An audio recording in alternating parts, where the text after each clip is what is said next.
because I am currently at sea level, and I'm going to continue to monitor the situation and use technology to connect to our radio station. Tonight at 6 on Alaska's news source, public broadcasting funding back in the spotlight after yesterday's tsunami warnings here in Alaska and an overnight vote in Congress. We'll explain. And the weekend is just around the corner as temperatures are warming up. I'll let you know what to expect where you are. And the first woman ever to finish the last great race on Earth has passed away. We're reflecting on the life and the legacy of Mary Shields. And later, the World Eskimo Indian Olympics going strong in Fairbanks. We're going to catch up on some of the action from day 2. You're watching Alaska's news source. Well, good evening. A day after a tsunami warning left many Alaskans pretty unnerved. We're now getting more information about the alerts that were sent out and the significance of the quake. Chief Meteorologist Melissa Fry has been looking into the research and what we need to know for the next time, Melissa. Yeah, John, just 5 minutes after the shaking started, Alaskans were warned of that potential tsunami. It was 2 hours before we were given the all clear. Now, Alaskans have mixed feelings about the alerts that were sent out, with cell phone alerts being hit or miss. Some received them even outside the warning zone, while others in those potential inundation zones didn't receive any alerts at all. Now, the State of Alaskan Division of Homeland Security and Emergency Management says there are many factors when it comes to how alerts are sent out. That includes your phone carrier or network, your phone settings, and which area or zone in which you reside. Now, they say while technology is helpful, it's also smart to just start by observing your surroundings. One thing to keep in mind for people, though, is that we have all these alert and warning systems, but if they're in a coastal area and they feel violent shaking that lasts for 20 or 30 seconds, that is their warning sign to get to higher ground. That natural warning is the first and most important to pay attention to. The goal of these alerts, they say, is to quickly warn people about the potential dangers and to prevent tragedy. So in some instances, over notification is carried out to stay on the safe side. Many of you may have first seen the alert from our news or weather app or tuned in to one of our streaming platforms while we are live on the air. And that threat is over now, but the aftershocks and research continues. We do have a special in-depth story online detailing the research that points to the Sandpoint quake being a potential aftershock of a 2020 quake, which is maybe surprising. This area, though, they say has been under some period of geologic unrest. And look at this, 5 earthquakes in just the past 5 years, all magnitude 7.0 or larger. The first one being that magnitude 7.8. We did have the largest, though, at 8.2 just in 2021. So take a look at that article for the connection between those 5 earthquakes. And the aftershocks do continue even at this hour. In the past, about 36 hours now, we have seen 6 magnitude 5.0 or larger quakes that were aftershocks of that 7.3, another 16 or magnitude 4, and another 24 of magnitude 3 or larger. So the ground's still shaking there near Sandpoint, which is normal when you have an earthquake this large. That is likely to continue for days, weeks, possibly even months to come, although they expect them to get weaker with time. Taking a look at those current conditions outside, look at all that blue sky from Anchorage to Fairbanks to Ketchikan. Temperatures in the low 70s for both Fairbanks and Ketchikan, 68 in Palmer. That evening traffic picking up tonight. We're getting closer to that weekend, and we're going to see some sunshine and heat to go with it from South Central to the interior. We are still seeing a few showers out west, especially in Bethel, and that will continue to be one of the wetter locations as we head into Friday, as well as the storm pushes in from southwest. Otherwise, in Anchorage, you can expect a mix of sun and clouds for your Friday. There's a chance for a quick shower Friday afternoon. It's going to come and go quickly. I do still expect those high temperatures to get right back into the 60s, 70s in the interior, 77 in Fairbanks. Chances for light rain with isolated thunderstorms in the afternoon.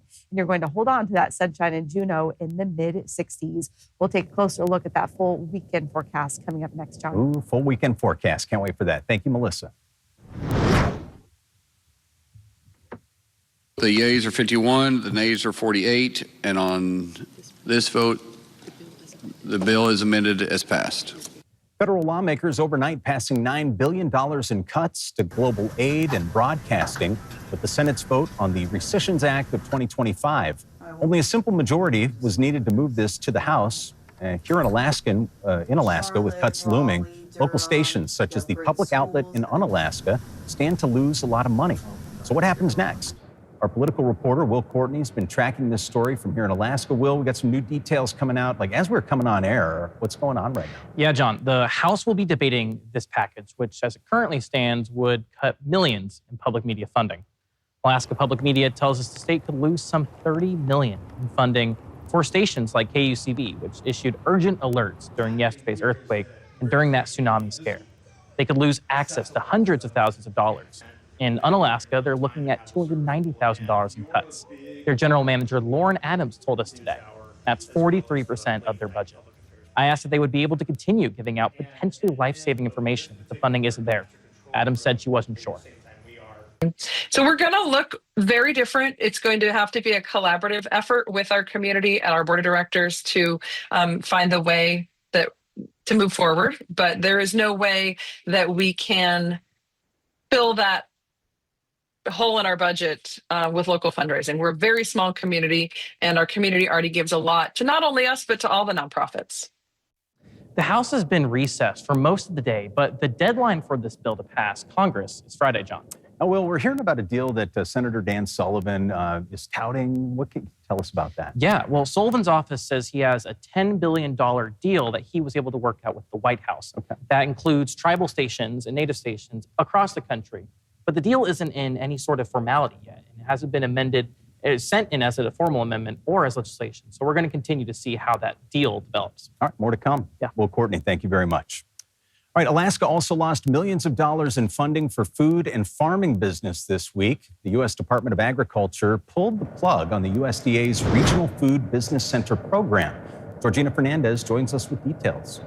John, according to the USDA, the program started off during the pandemic with one-time temporary funding from Congress with the goal of supporting the growth of farming and food businesses. Yet this week, in a press release, the USDA said there was a lack of long-term funding for the program, and it was not sustainable for farmers to rely on it. According to the Alaska Food Policy Council, Alaska was initially provided $7 million to invest in the food and farming industry. And when the program ended this week, the center still had $6 million allocated towards technological assistance, business builder grant, and assistance activities. The council says that without the funding, it eliminates things like expected grants, networking, and business support opportunities. They're losing access to technical assistance. They're losing access to critical investment into their businesses. And I think that our farmers and fishers here are among the most resilient in the nation.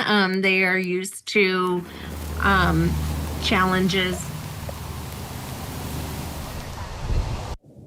Alaska's news source reached out to the USDA for an interview, but did not hear back.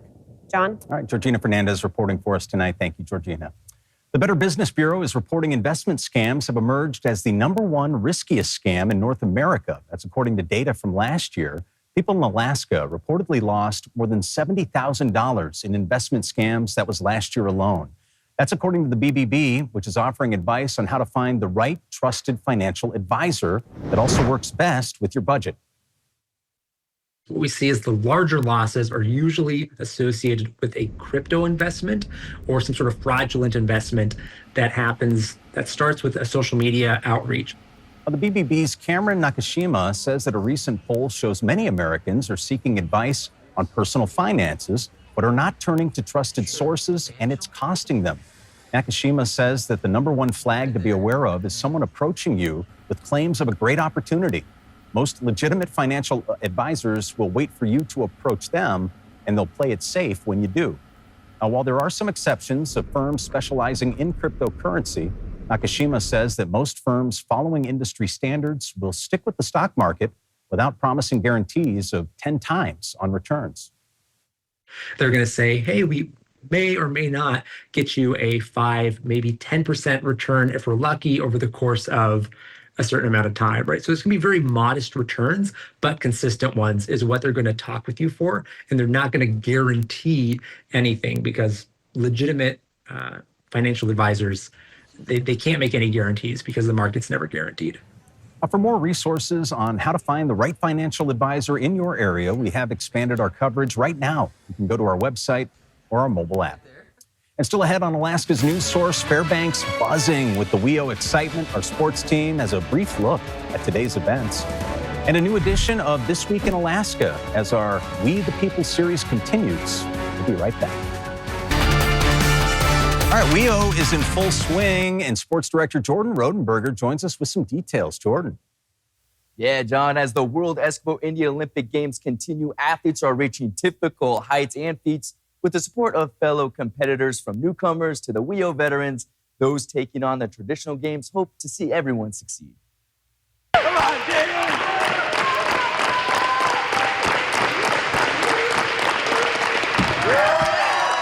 All right, yeah, that full support on full display in the Alaska high kick today as athletes clapped and hollered in hopes of uplifting their fellow competitors, as athletes are not competing against each other, but against their personal best, giving tips and advice during events, as sportsmanship is considered the most important part of these games by some. And that support has also become vital to welcoming in new athletes like Peter Hildenbrand, a first-time competitor this year. He says it's been the experience all the better. I mean, it's really one of one. It's not like you're playing a team sport. You literally have the whole community behind you, and not to speak worldwide WEIO, so it's pretty fun. It's been very humbling. And Hildebrand says that sense of community and being surrounded by smiling faces has been a favorite part of his games so far, which still has 2 more days of celebration and competition continuing through this Saturday, July 19th. Thanks for listening. Click subscribe so you can get the latest podcast from Alaska's news source automatically. And stay up to date with breaking news and in-depth reporting available for free 24/7 with the Alaska's news source app.